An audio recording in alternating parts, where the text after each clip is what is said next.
Bloodborne! It's finally here. Highly anticipated, long awaited, the true sequel to Dark Souls. It's finally here, and we're going to take a quick look at it, or rather I am, because I'm the only one who has a PS4, unfortunately. The only Double Thrill member to own a PS4 currently. So unfortunately it's just going to be me playing Bloodborne, much to the dismay of John and Tom, I know. Huge Dark Souls fans as they are. So it's just going to be me. You're just going to have to deal with me rambling on for a good hour or so. This video is probably going to go on for quite some time because it's a hell of a game. It's a huge game. There is a lot to talk about. So I almost don't know where to begin, to be honest. I'm almost too intimidated to even start talking about it.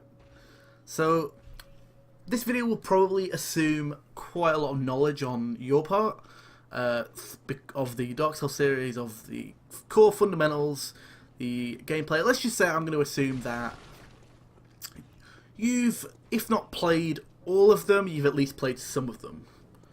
And that you probably enjoy them. Probably. I'm going to say probably because, you know, we'll get into it in a bit, but, you know, you might not like this game and maybe still interested, but we'll just get in here, and there are a number of things here. So as you can see, I'm obviously on my main character.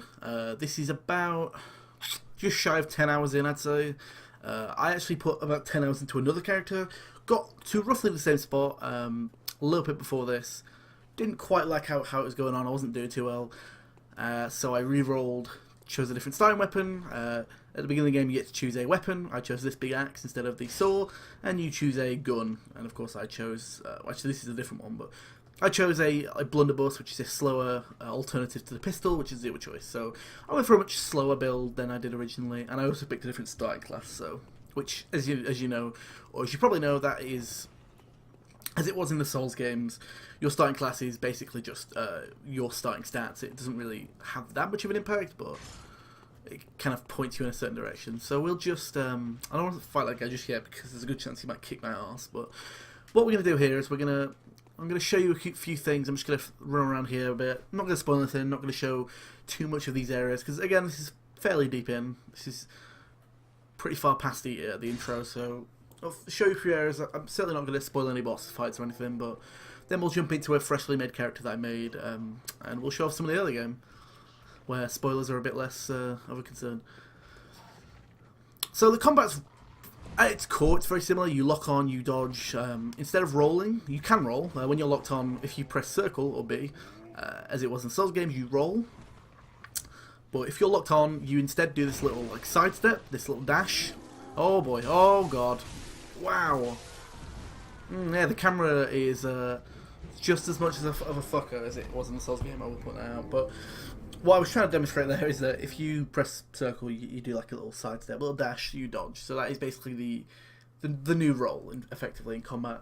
The other role is basically just there as like a traversal thing. You can roll into objects and barrels and stuff like you can in the other games. But there are a number of some very subtle differences, but some not so subtle differences.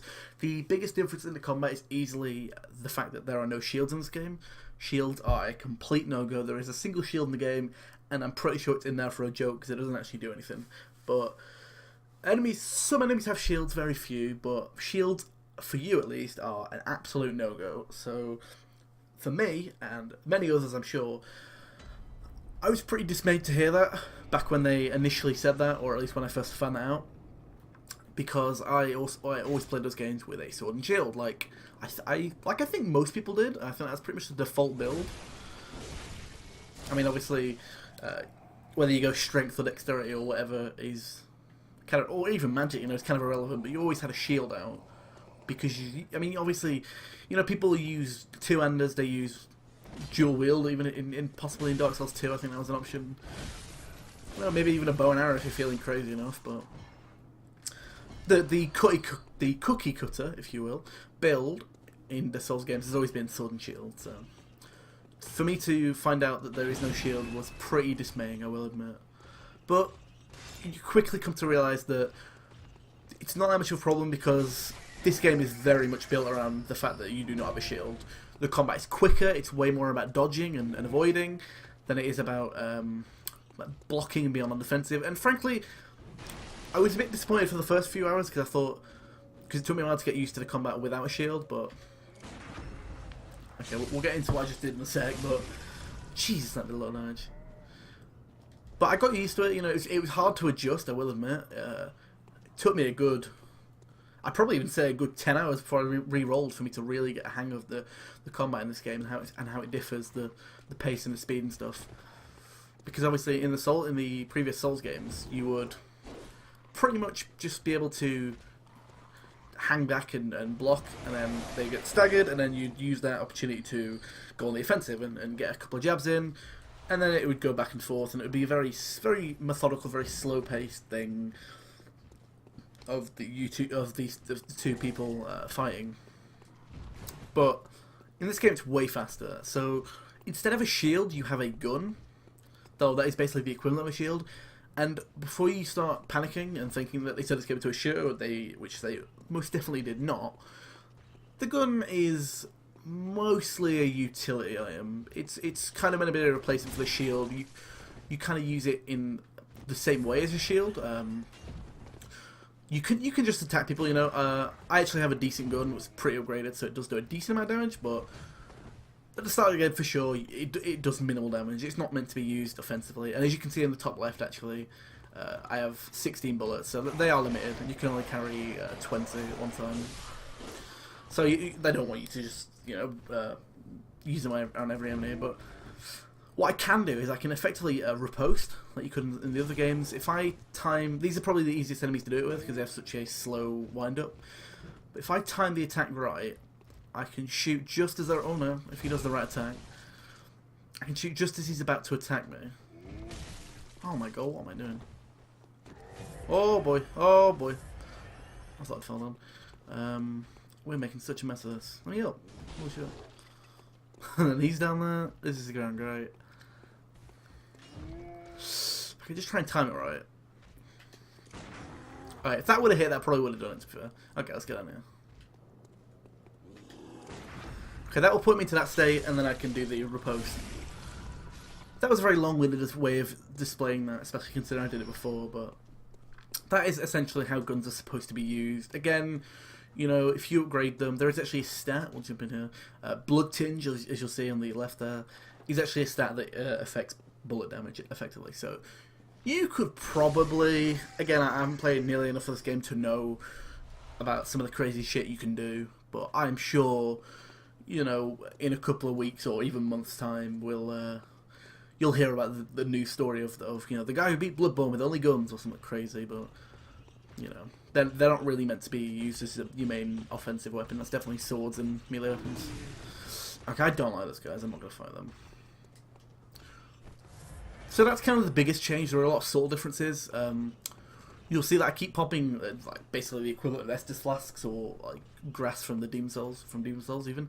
And that is the 16 up in the top left. That blood vials, you get them from pretty much every enemy. Again, that is limited.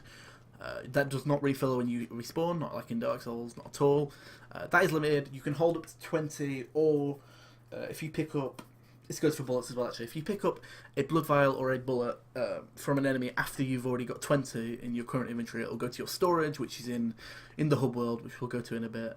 So that when you respawn, it will just automatically refill and take them out of the storage. So that's a pretty cool way of doing it, but even that has a cap. You can only hold 99, so it's not like you could just you know, farm up 500 like you could in Demon Souls, pretty much. But it's interesting. Obviously it carries on from the system in Demon Souls that did that, where, you know, your health items were limited, and it wasn't like Estus flasks where they were limited, but they resupplied every time you respawned. So that is definitely an interesting way of doing it. I think it means that, oh god, we do not want to fight him. He does a lot of damage. Basically means that if you die in a boss fight, if you do a boss fight and you consume a load of vials and then you die, those are basically wasted. So it kind of behooves you to maybe be a bit more conservative with your blood vials. I definitely learnt that the hard way. You know, I could like use one now because I'm missing a little bit of health, which I probably would have done in like Dark Souls because I knew it was basically infinite. But because they are limited, I don't really want to bother. So it sort of adds an extra layer of tension. You don't really want to use them all up, but then you're also never really full health. So okay, that guy in the top left is shooting us. Oh god, the rangers in this game are a real fucker. Jesus. Okay, you also see in the top left of my health bar. We're not going to fight that. We'll heal up. Every time I get hit by anything, I lose health, obviously. And there is a... Your health bar will go down, but there is like a orange bar that is next to that health bar, the amount that... Hang on, I'll just get hit by this bird. Hit me. Norm. Yeah, that orange bar will stay there for a quick second and it'll deplete. And then my health runs out. But if I can attack quickly enough in a short window, I can actually get that health back. So obviously that is an interesting way to recover health from an attack.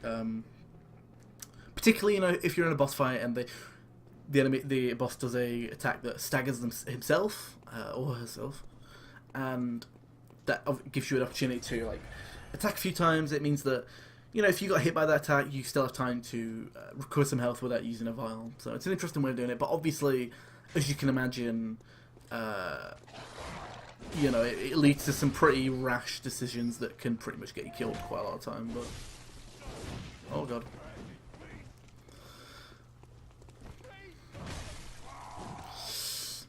Yep, it's still Dark Souls. It might not have the Souls name in it, but it's still Dark Souls. The combat, the core of the combat, despite all the things they've changed, is still completely there. It's still just, yeah, that tension, that the idea that no matter how shitty of an enemy the person you're fighting might be, they could still actually kill you. You could go into the first area of the game, and if you're not careful, the enemies could kill you. I always like that about the Souls games. It's always an interesting thing. Yeah, fuck you, buddy. Oh, this feels so good, because I spent hours and hours dying to this guy. And now he's pretty much two-shot him. So another core thing is that there are not nearly as many weapons in this game, but each weapon has two states, and it's not quite like it was in the previous games where you could hold that weapon in one hand and that would do one particular attack, or you could press like triangle or Y to hold it in both hands and that would do a slower, more powerful attack. It's more impactful than that. It's more dramatic. So I can hit L1 to switch between the two versions of this weapon, and that's called a transformation. I think the weapons that can do that are called trick weapons, and as far as I'm aware, that's every melee weapon in the game. Again, not far enough to know if that's actually true, but every weapon I've come across is certainly a weapon that you can you know, transform. So, you know, this is the default, well, not really, this is kind of the default form. Slower, I mean much faster even, does less damage, stuff like that. So this is a fairly basic one. This is one of the starting weapons, like I probably said before. The other one was like a saw, which I actually chose on the character that I made before, so we'll just see that. But you know, faster attack, does more damage, does less damage, has a lower chance to stagger, or the two-handed mode, which I was using, which is kind of what I prefer to use. Does more damage, longer reach with this weapon, and that's obviously a bit slower, but so you know, you still got your light and heavy attack. R1 is light attack, R2 is heavy attack, but you also have like a supercharged attack where if I hold down R2 all the way, you'll get that little like arcane glint, and that means that you're about to do a mega attack. And that this is like some really probably completely wrong guesses on my part, but I have been guessing or assuming that twinkle implies that that the damage that your super attack does scales with arcane, because this weapon in particular has, we'll show it in a minute, but has some slight scaling with arcane, which is basically the magic stat. I'll show it here. Where is it? Yeah, Hunter Axe level 5. You can see to the right there, it has the star with the D. That means that is arcane. So it has a D level scaling with with Arcane, which I think that means that the supercharged attack scales with Arcane, but I might be completely wrong. And of course, you've got your other stats that scales. You've got strength on the far left there. You've got skill, which I'm not entirely sure about. The tooltip says that is more nuanced attack, so that might be stuff like backstabs and like riposte hits. And then you've got blood tinge, which is obviously like what I've talked about before. But I'll just show off the stats screen. So you've not quite as many stats in this game, but I think each one is more important. We can kind of just look. So you've got, vitality is health, endurance, that's always been there, refresh stamina and a couple of resistances. This governs heavy attacks and also equipment stuff. That also does equipment stuff and more nuanced attack. The power of bullets, again, certain equipment stuff, and then arcane is arcane attack. So it's all very vague, and I'm not really sure exactly what that means. There are things like fire paper, bolt paper, which allow you to. I'm not going to waste any, but they allow you to, like you could in the previous games, enchant your weapons temporarily with a magic buff of like fire or electricity or whatever. So maybe that scales for the time being, but also I've actually got another weapon here. There are certain weapons that have magic things on them. So this has like an electricity thing. I can use my transform to make it fully electric for a bit, that's a really fucking cool transform. But that will probably almost definitely scale with arcane, so that's a really nice weapon actually. I might use that more often. Man, it's fast. I only just got this recently actually, but that does a lot of damage.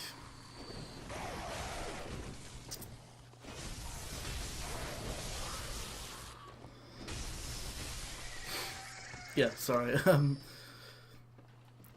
Oh man, this fucking area. This area is such a nightmare because if you see at the top of that church, that is actually like a fucking Gatling gun of sorts, like a minigun.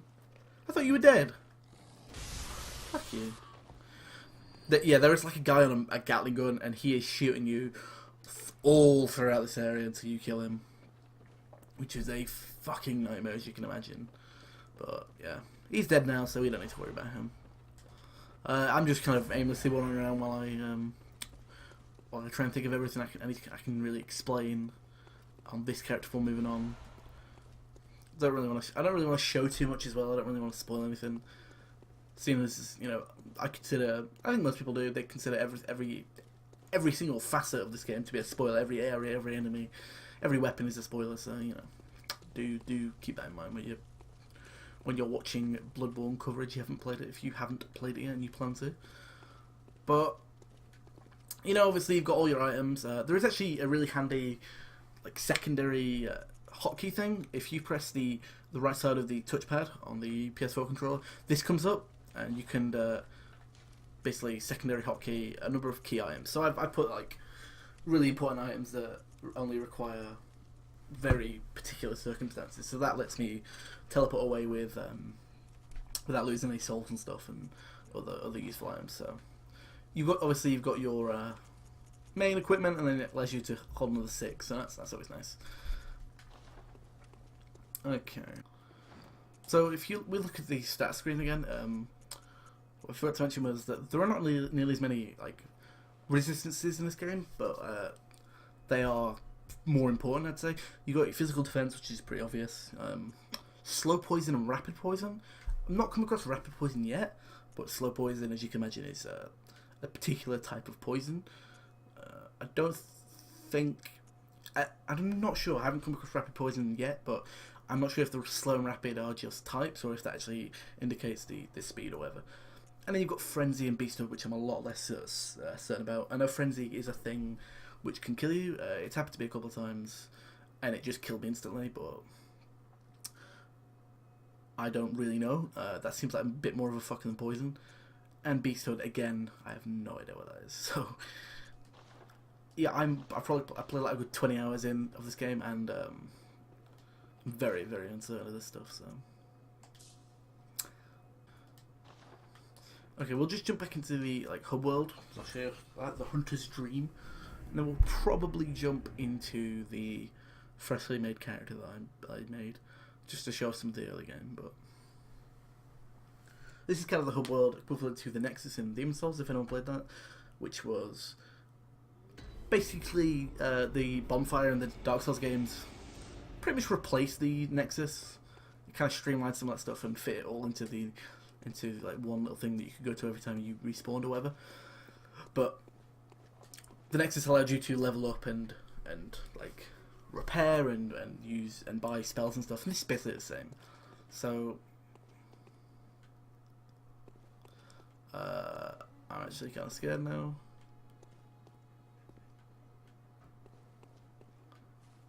You're gonna have to bear with me because normally the level up woman is here and she's not here, and I'm really scared.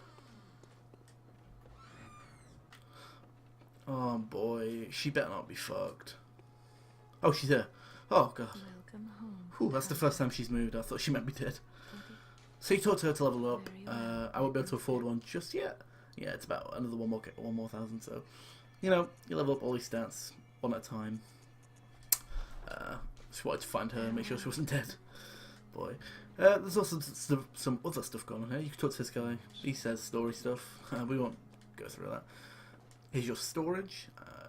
This is all my stuff I can put in, or I can have a look at stuff that I've got in. This is all bullets that I've acquired at max like inventory space, so it's gone here. So if I shoot a bullet and then die when I respawn, it will take a bullet out of here and put it into my inventory. So you know, you store stuff. You got infinite storage space, which is nice. But you can also, you know, you can upgrade weapons using the various shards and stones and stuff that you get off various enemies and bosses and stuff. I think most weapons go up to 10. I'm not entirely sure. Like in Demon's Souls, sorry.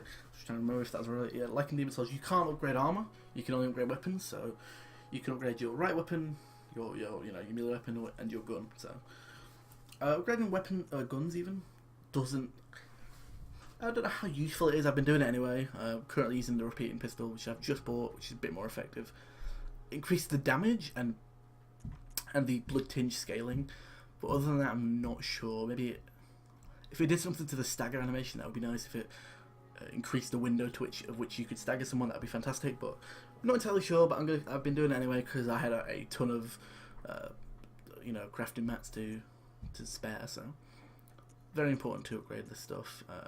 There was also there's basically gems in this game. You can socket your gear effectively.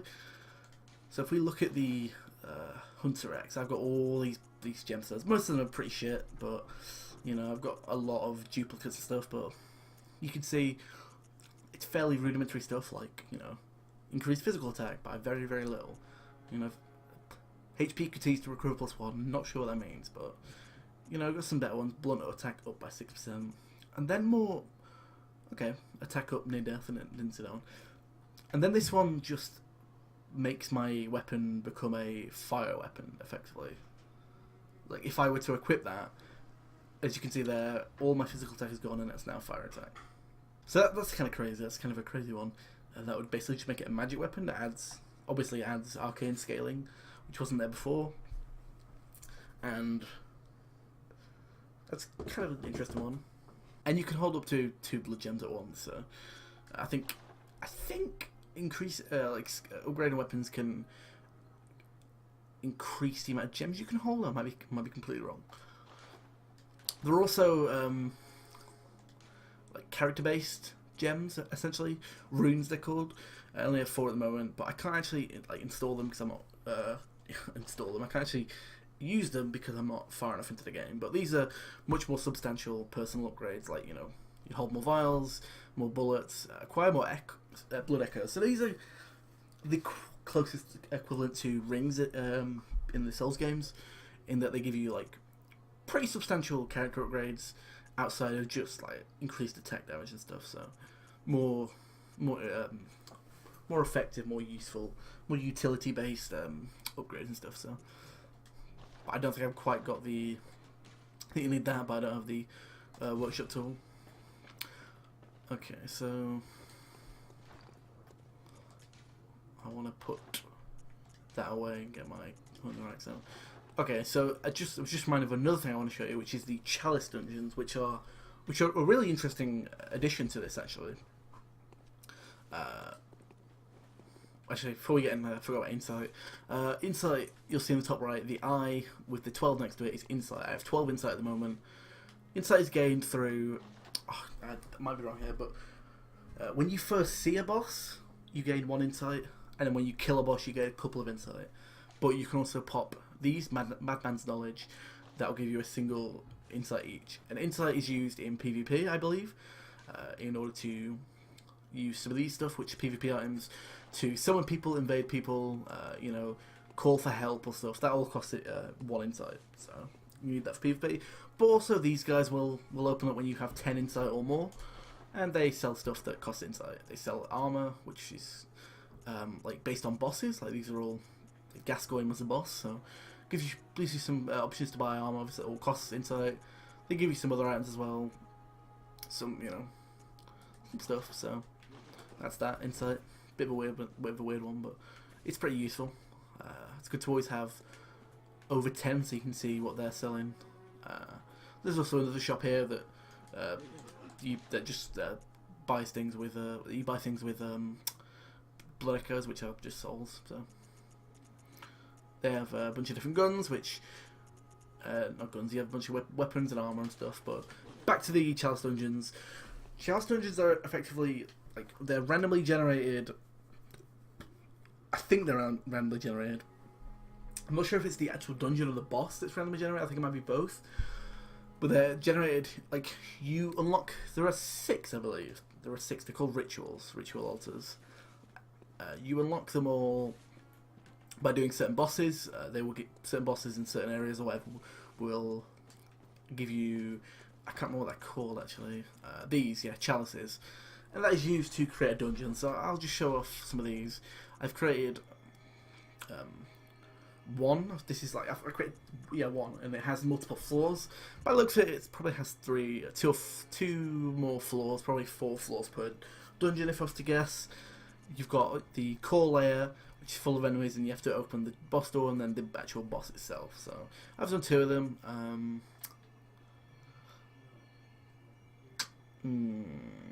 I'll just jump into the first one just to show you what it's like. The boss probably won't be there. I don't think it respawns, so I'll just show you where the boss actually does spawn. But the dungeon part of it's very short. Just is a number of enemies and some loot, and it just requires you to basically pull a lever to open the boss door.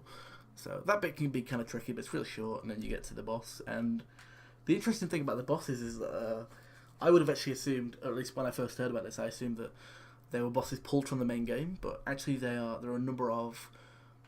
I don't know how many, again. Like, there are a number of bosses specifically designed for the Chalice Dungeons, so that's an interesting way that these dungeons do offer up unique bosses and unique loot opportunities. I don't know exactly what they give you. I've killed a couple of them and they give me some decent stuff. I don't know if they give you weapons or armor and stuff, but... oh, fuck you. But they definitely... did I put the fire gem in? Okay, I think I might slide it with the fire gem. But yeah, it's an interesting thing. I enjoy it.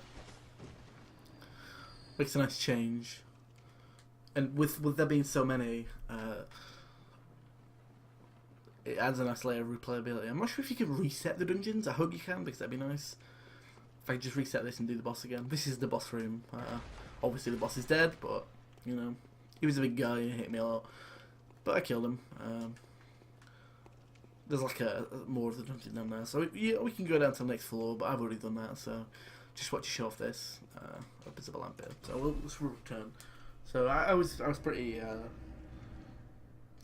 happy when I heard that there was more to the game than just the core game, because these games have always had inherent replay value just because of the sheer breadth and depth of the stuff, the sheer number of combat options, the many different types of weapons, the many different types of armor, the classes, the magic, ranged, melee options. There were just so many ways to play the game, so there were infinite ways to replay the game. But unfortunately, because this game has less of a focus on that stuff, like, this game is a lot more focused and a lot less widespread than the previous games, there are way less weapons, there are way less armor. Like, if you were to just, I mean, obviously it's full of spoilers, but if you were to just look on a wiki of a great big fat list of every weapon in this game, and then compare it to every weapon in Dark Souls 1, for example, it's like a third as long. Like, it's tiny. I did it myself just out of interest, and there are nowhere near as many weapons. There are nowhere near as many armor types. Armor types aren't even that important. You don't have an equipment load. There are no such thing as like fat rolls and fast rolls. There's no such thing as that. You don't have an equip load. Armor doesn't even have weight in this game, which is kind of crazy to think because that's always been so crucial to the series. But you don't have that stuff, so that's all. So the armor's just less important. It's all just based on stats now. It's just the defense options. Like, if we look at this, like, that's the stuff that matters. It's just the damage reduction, the physical defense, and poison, arcane, blah blah blah, whatever. So, I mean, you could argue that because of this stuff, because of the transform stuff, every weapon is essentially 2 weapons, which is true, and the fact that there are guns and stuff and multiple different kinds of guns adds a number of different weapon types and different weapons and stuff, but there's not a huge variety in playstyles, I don't think. Again, we are completely wrong. Maybe some of the weapons in the late game completely changed that. I'm sure you could probably argue with the fact that, as in the previous games, every weapon is a different playstyle. So,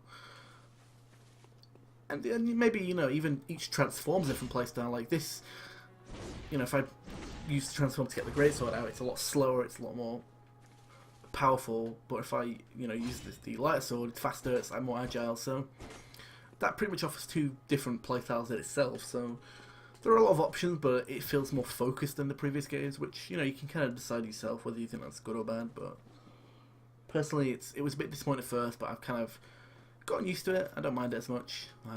I never really got into the magic and like range stuff in the previous games anyway, so to kind of streamline it like that is interesting. But I'd definitely be interested to see not only if I return to this game in a New Game Plus or whatever, which I never really did in previous games, but also just to see what other players do, if other people find so many different ways, or if they just get bored quicker with this game. I don't know, but yeah, that's pretty much me done with this character. I think we're going to jump into the freshly made character, and we're back into the freshly made character. I skipped the intro because it's kind of long. I didn't really want to spoil it anyway, but this is straight off the intro. Literally just entered the world for the first time, and we are a go.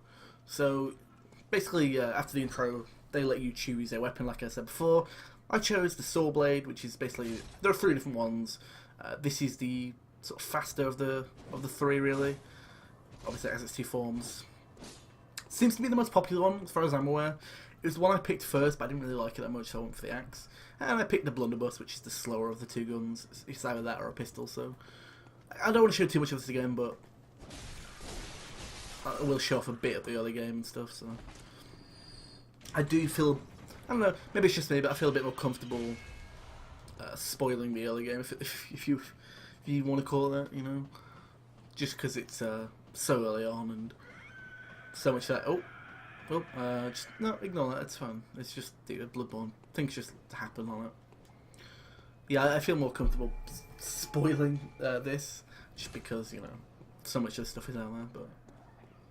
But okay, so here we are. Loot. Just go around here.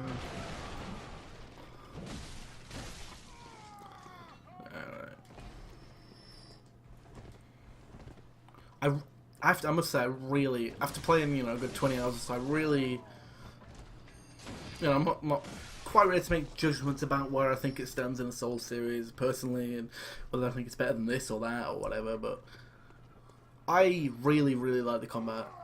It took me a while to get used to, like I said, the lack of shields felt kind of confusing, a bit of a was a bit jarring to go in and just not have this option. I would, you know, for the first 5 hours or so, I'd still turn a corner, see an enemy, and just automatically try and raise my shield. But you know, all habits die hard, I guess. But I have been really enjoying the combat. I think there is a lot of nuance. I'm not going to say there's more or less than there is in the previous games, or was in the previous games, I should say. But I've been really enjoying it. There's a ton of nuance in like the dodging and the you know, gun riposting, whatever you want to call it, and the transforming and stuff. And it's really like the speed, like obviously the way I played it, the previous game, I should say, was very slow, very methodical with shields, very defensive. So it's nice to play it at a much faster pace, a lot of rolling, a lot of dodging, a lot of just much faster gameplay, which kind of makes me want to go back and play previous games, especially with fuck you, brother. Just gotta finish him off the gun. That's how much I hate him. Especially with Scholar the First Sin being released, that Dark Souls 2 re-release. Oh, nice. I kind of want to go back and play that game with a different playstyle, just because I mean, I played all 3 of the Souls games, and I played them all pretty much the same way. I played Demon Souls a bit differently, but you know, it's all very much sword and shield, so it would be interesting just to go back and play that anyway, differently. But I kind of, oh god, that's a fucking lot, guys. Wow, that wolf didn't have a good day. Hey buddy, hey guys, you want a pie on the street? Sweet. Whoa.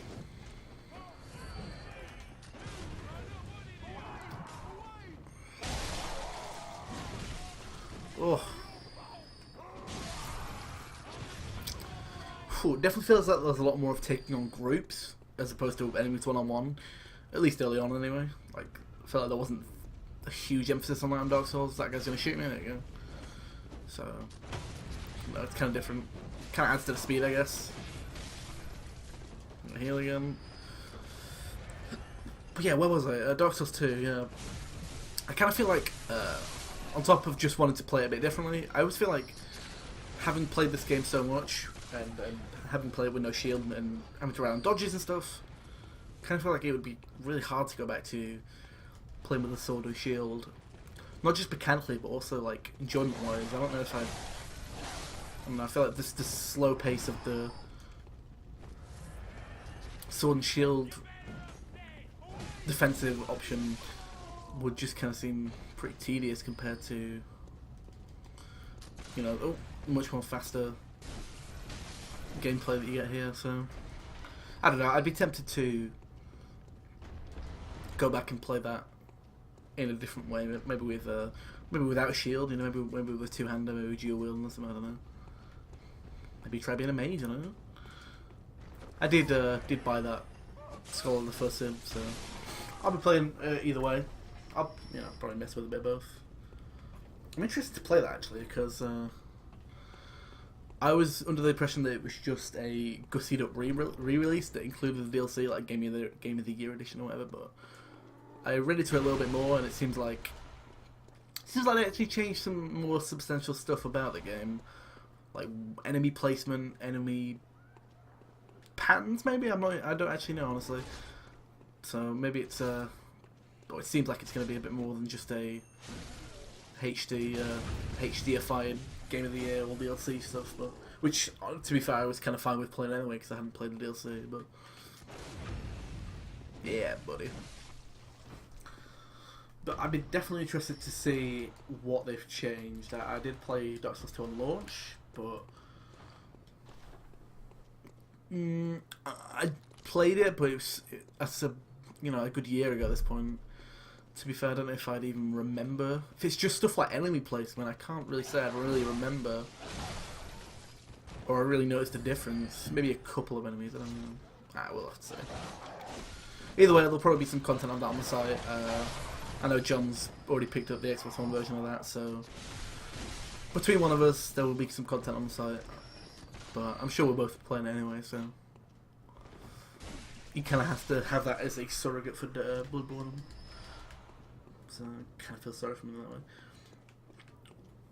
Well, so yeah, this game is mad visceral. Holy shit! Like, I am just you are like coated in blood throughout the whole game. It's absurd. Like every time you hit someone, there is like a really satisfying crunch as you like get covered in blood. It's ridiculous. Especially when you're fighting bosses, like they just drench you in blood. It's so silly, but oh, hello, what's this guy doing? Hey, buddy.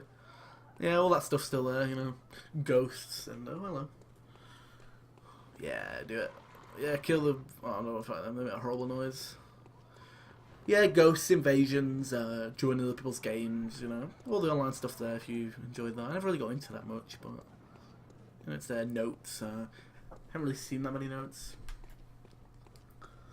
I swear, then this obviously, you know, this is be completely bullshit, like almost all this video has been, but I swear there's something about the notes where they only appear after you kill the boss in the area or something, because there are like no, or I mean, there's some notes over here, but like, I don't know, maybe there's just some, maybe I'm just going crazy, or maybe I'm just making shit up, but I feel like every time I kill a boss in an area, there were just fuck tons of notes throughout the whole area. Not just around the boss, but just all around the entire area, and I don't know. Maybe I'm just making shit up, but don't take that for granted, but it kind of feels like there is something else to it, but I'm trying to think if there's anything else to show. It's a pretty dense game. I think we covered quite a lot in that last character. Don't want to show too much more of the early game. Don't want to end up like him either. I don't want to get to the first boss and just get, you know, put on a stake and burnt to death. God, man, look at that. His like nose is on fire. Imagine being that wolf. They tied him up as like, ah, God, grim.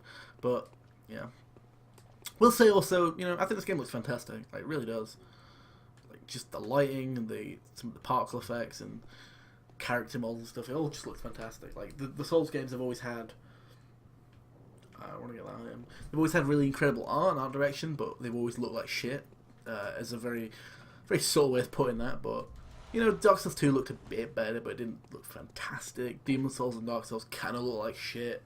You know, very technically messy, and kind of glad to say that aside from the abysmal loading screens, which can take up to a minute depending on where you are, average. Look, I think one of the shortest I've had is 30 seconds, and then the longest is over a minute. So loading times are abysmal. Oh god, and that is actually a huge issue. It might not sound like it, but in a game where you constantly die and you actually have to go back and forth to level up and stuff, having awful loading times is actually really way more problematic than you'd think. But aside from that, it's a really polished game. It's easily the most polished. It's easily the most polished Souls game there's been. I don't know if it's the most accessible. I've heard people tout that. I don't know if I agree yet. I'll have to play more. I feel like if you played previous Souls games, you'll probably have a bit of a learning curve, like I did, depending on how you played those games. But you'll probably enjoy it. I'd feel like if you played the previous Souls games and didn't enjoy them, for whatever reason, I might say give this a go. I don't know. It's different enough. Well, I don't know. That's kind of a weird question. It kind of depends why you didn't like those games. To be fair, if it was just the very nature of Dark Souls, the obtuse stuff, the sheer difficulty and the punishing stuff, then yeah, you're not going to like this at all because it's full of that. Maybe even to a greater degree. But I'd definitely say that if it was just the buggy, like very unpolished nature of the Souls games, I'd maybe say give this a shot because it's way more polished. I've had very, very few frame rate drops. Only a couple were in like really, really hectic areas. You know, it looks great. It's capped at 30, unfortunately, but it is 1080p, so it does look fantastic. But yeah, that's Bloodborne. Not much more else to say there without spoiling anything. I'm definitely going to play way more of this. I highly recommend anyone Anyone who enjoyed the Soul series probably already got it, to be fair, or at least wants it, because it is only PS4. And I will also say, finally, that, you know, as much as I'd love to play this on a PC, if you're getting your hopes up of playing this on a PC or an Xbox One, I'd maybe stop now, because I think Sony had pretty heavy involvement with the development of this game. They have, like, Japan Studio, Sony, whatever it is, their name slapped on the, like, loading screens at the beginning of the game or whatever, so just like Demon's Souls, I wouldn't get your hopes up that this would ever come out on other consoles.